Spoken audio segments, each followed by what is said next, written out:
Les volets rouges.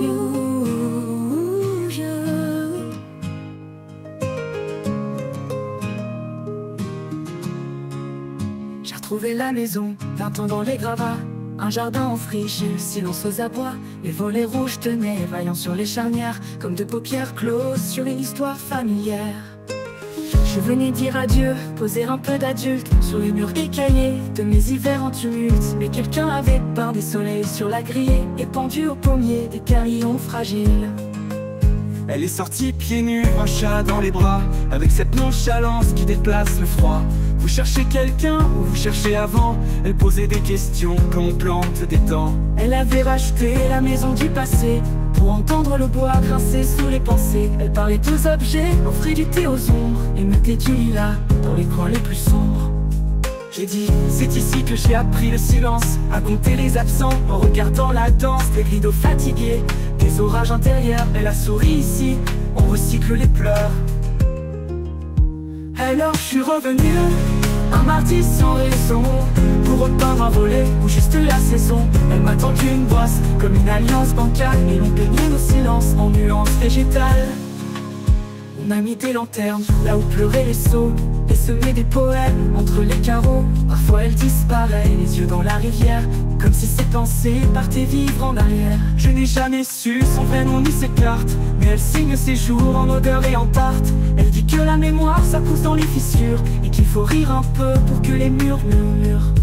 Maintenant la maison n'est plus vraiment la mienne, mais j'y viens comme on rentre en scène. Les volets rouges brillent un peu de travers, et je crois bien qu'on vit ici à l'envers. Et j'en fais chier.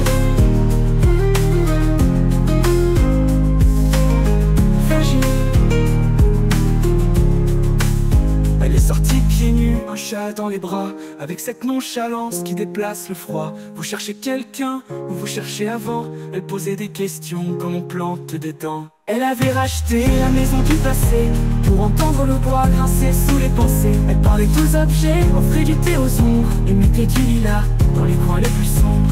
Elle avait racheté la maison du passé pour entendre le bois grincer sous les pensées. Elle parlait aux objets, offrait du thé aux ombres et mettait du lilas dans les coins les plus sombres.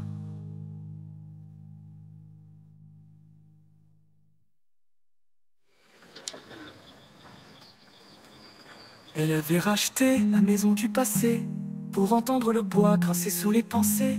Elle parlait aux objets, offrait du thé aux ombres et mettait du lilas dans les coins les plus sombres. J'ai dit, c'est ici que j'ai appris le silence, à compter les absents en regardant la danse des rideaux fatigués, des orages intérieurs. Elle a souri ici, on recycle les pleurs. Alors je suis revenu, un mardi sans raison, pour repeindre un volet ou juste la saison.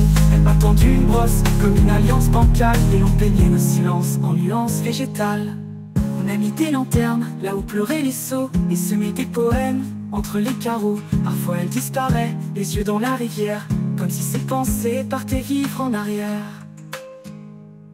Je n'ai jamais su son vrai nom ni ses cartes, mais elle signe ses jours en odeur et en tarte. Elle dit que la mémoire ça pousse dans les fissures et qu'il faut rire un peu pour que les murs murmurent. Maintenant la maison n'est plus vraiment la mienne, mais j'y viens comme on rentre en scène. Les volets rouges brillent un peu de travers, et je crois bien qu'on vit ici à l'envers. Fais